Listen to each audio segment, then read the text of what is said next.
pagkinabuhi, taniining kalibutan, dangog makuyaw, kay puno sa kasalanan, o sa mga katawhan, siguro ang kaluwasan, samtang kita buhi pa ning kalibutan.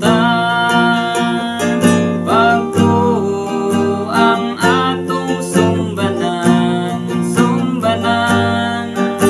mao kining napatig sa balang kasulatan. Si Jesus nag-ingon nga siya ug siya ra gyud ang makaluwas kanatong tanan. Daghang mga tawo nga nagtuo Ginoo, mao kining hinungdan sa daghan nga tinuohan, apan ang linugangan layo ra sa kamaturan, kay buhat man ang ilang gibasihan.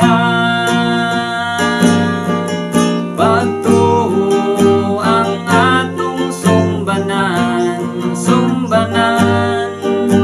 mao kining napatig sa balang kasulatan.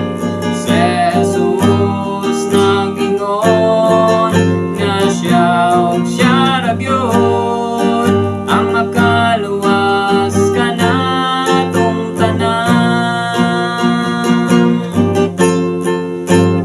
Daghang mga tawo nga naglunang sa kasalanan, gihigugma gihatagan sa dakong kahigayunan, pansikin sa katong mutuo ug mudawat sa iyang ngalan, makabaton sa kinabuhing way katapusan.